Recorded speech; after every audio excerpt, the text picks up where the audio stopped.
Have you ever wondered why, from the moment we are children, the very first financial lesson we are taught by our parents, our teachers, and society at large is always, save your money?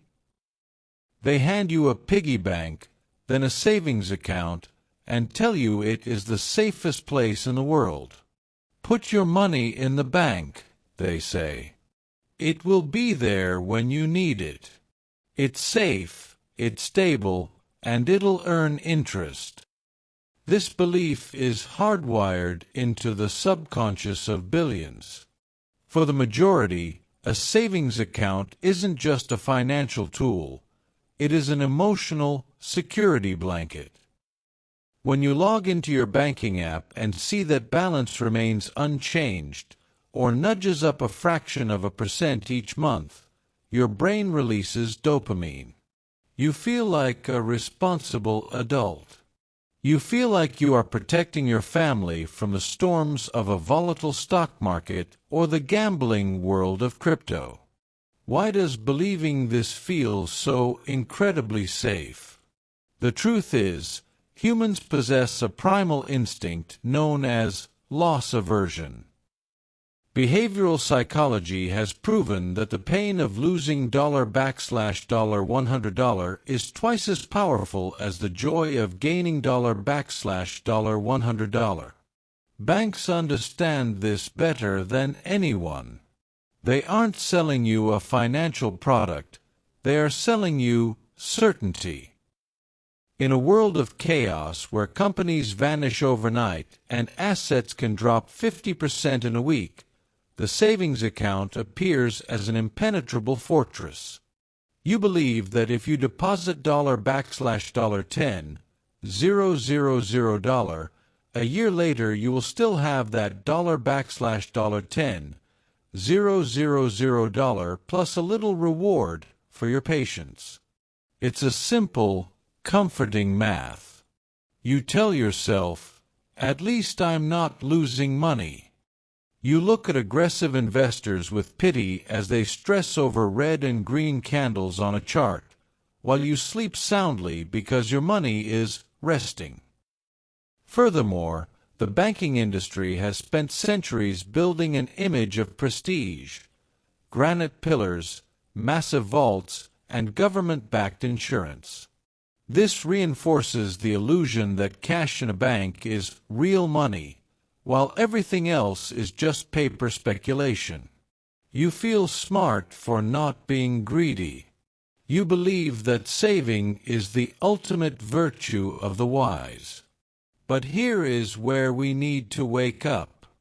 What you call a virtue is actually a death sentence for your long-term prosperity. You are clutching paper bills while the world changes the rules of the game around you.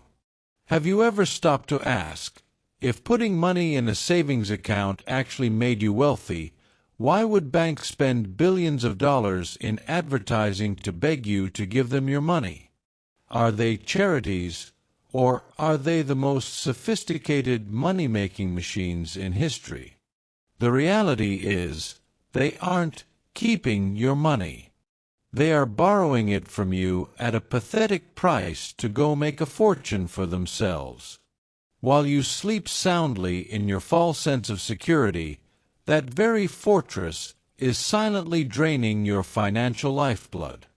You are playing a game where the rules were rigged for you to lose from the very start. Are you ready to hear the cold, hard truth behind those stable numbers? It's time to stop looking at the balance on your banking app and start looking at purchasing power.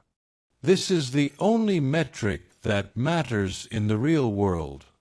The bank tells you that your $$10,000 is safe because the number on the screen stays the same. But the reality is that the number is a lie.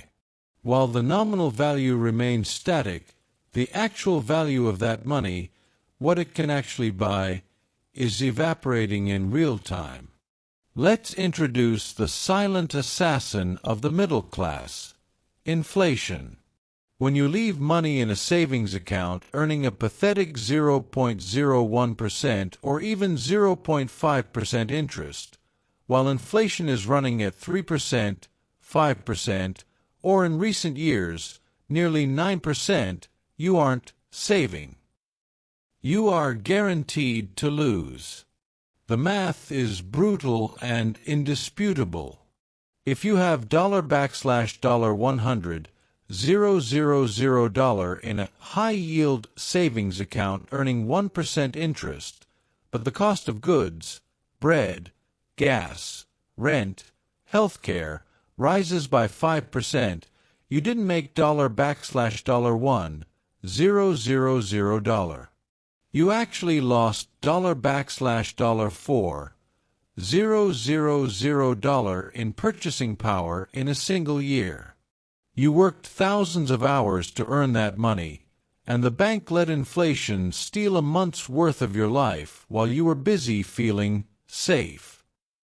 The math of the great bank heist. Let's look at historical data. Over the last 100 years, the US dollar has lost over 96% of its value. If you had put $$100 under a mattress in 1920, it would be worth less than $$4 today in terms of what it can buy. Now, consider the bank's role. Why do they want your savings so badly? Because of fractional reserve banking.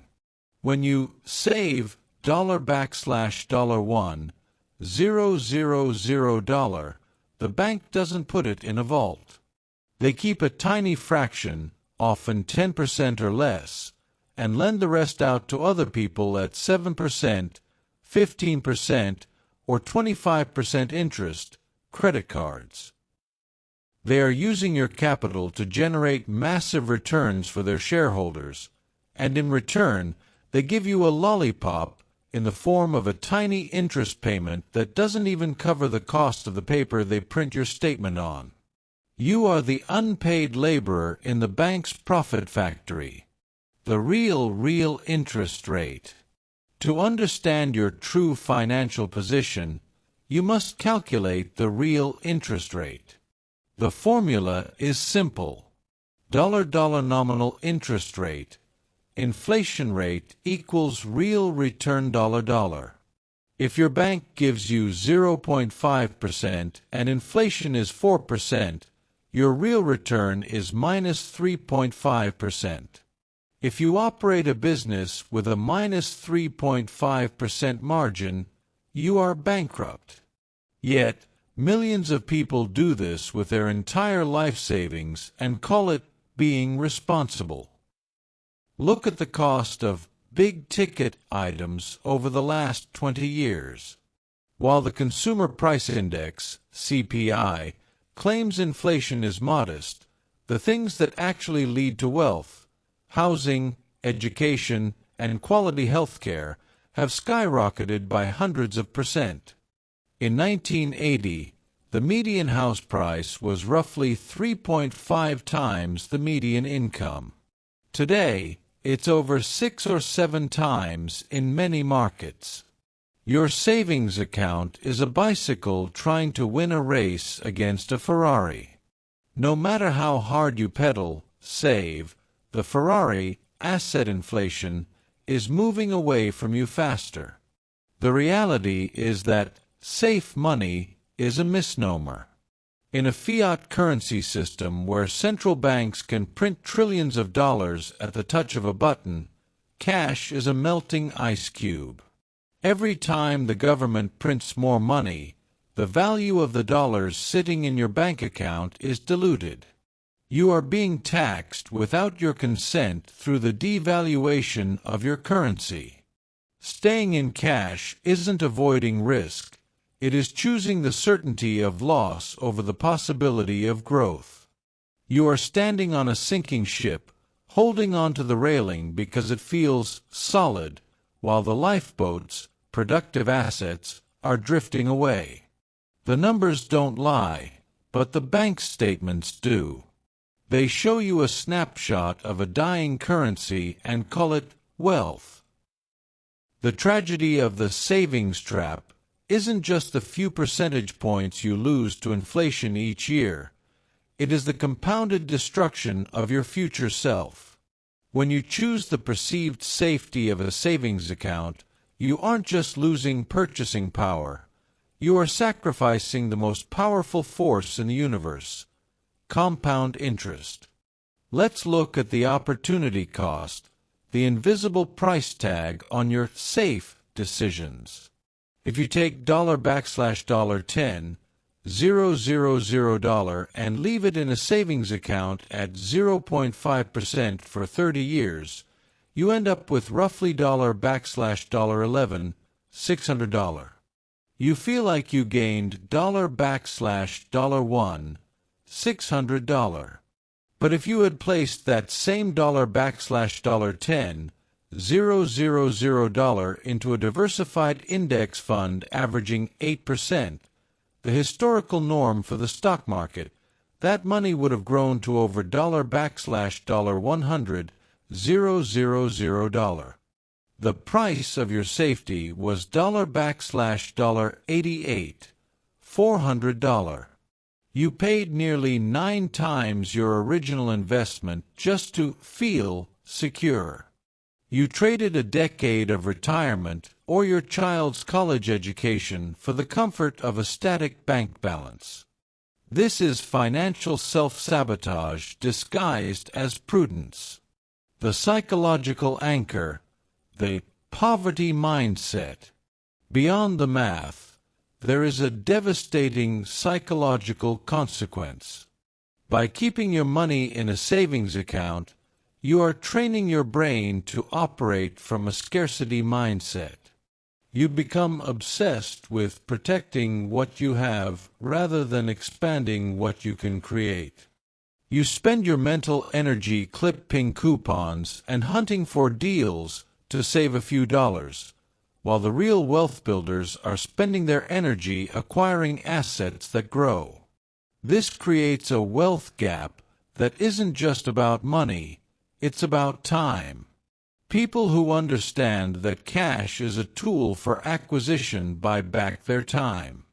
People who believe cash is the goal sell their time to protect it. You end up working until you're 70 because your money refused to work for you. You become a slave to your paycheck because your safety net is actually a tether keeping you at the bottom of the economic ocean. The risk of missing the best days. There is also the risk of absence. Many people stay in cash waiting for the perfect time to invest, fearing a market crash. But data shows that the cost of waiting is almost always higher than the cost of a crash. If you missed just the 10 best days of the S&P 500 over the last 20 years, your total return would be cut in half. By sitting in a savings account, you are guaranteed to miss every best day. You are choosing a 100% chance of mediocre returns over a small chance of temporary volatility. The life emergency paradox. We are told to keep a massive emergency fund in cash. While having liquidity is vital, keeping too much cash for a rainy day actually creates a permanent thunderstorm. If you keep $$50,000 in cash for 10 years, just in case, and inflation eats 30% of its value, you have essentially paid a $$15,000 insurance premium for an emergency that may never happen. When a real emergency finally does arrive, your money buys 30% less than it used to. Your safety net has holes in it. The hidden cost is your freedom. Every dollar that sits idle in a bank is a soldier in your army that is AWOL. They aren't fighting for your retirement. They aren't building your legacy. They are slowly dying in a barracks owned by the bank. You are committing financial suicide by 1,000 tiny cuts, and by the time you realize the blood loss, it's often too late to recover. To escape the savings trap, you must undergo a fundamental identity shift. You must stop being a depositor and start being an owner. In the game of capitalism, the owners of productive assets make the rules, while the holders of currency pay the bills. The new way isn't about being reckless. It's about being mathematically strategic with your liquidity. The tiered liquidity strategy. Stop looking at your money as one big pile of savings. Instead, divide your capital into 3 distinct buckets. The tactical buffer, 0 to 3 months of expenses. Keep this in a high-yield savings account, HYSA, or a money market fund. This isn't an investment, it's insurance. Its job is to be liquid and boring. You accept that this money is losing value to inflation as a fee for the peace of mind it provides. The Opportunity Fund, 3 to 6 months of expenses. Put this into short-term treasury bills or low-volatility income ETFs. This money stays ahead of inflation but remains accessible. This is your war chest. It's what you use when the market crashes and everyone else is panicking, allowing you to buy assets at a discount. The wealth engine, everything else. This money is off-limits for spending. It goes into productive assets, low-cost broad market index funds, like the S&P 500 or Total World Market, cash-flowing real estate, or dividend growth stocks. These assets have a built-in inflation hedge. When prices go up, companies raise their prices and rents increase. Your wealth grows with the cost of living, rather than being destroyed by it. The automatic escalator technique. The biggest mistake people make is trying to time their move out of cash. Don't wait. Use dollar cost averaging, DCA. Set up an automatic transfer from your boring bank account to your brokerage account every single month. By doing this, you remove the psychological barrier of fear. When the market is high, you buy less. When the market is low, you buy more. You stop being a victim of volatility and start becoming a beneficiary of it. Focus on yield on cost and real returns. Stop asking, how much interest does the bank pay? And start asking, what is my after-tax, after-inflation return? If you aren't clearing at least 7 to 8% annually over the long term, you are failing your future self. Look into tax-advantaged accounts, like a 401k or Roth IRA in the U.S., or similar ISA/superannuation structures globally. These accounts act as a force field against the government taking a cut of your growth, allowing the power of compounding to explode. Acquire anti-fragile skills.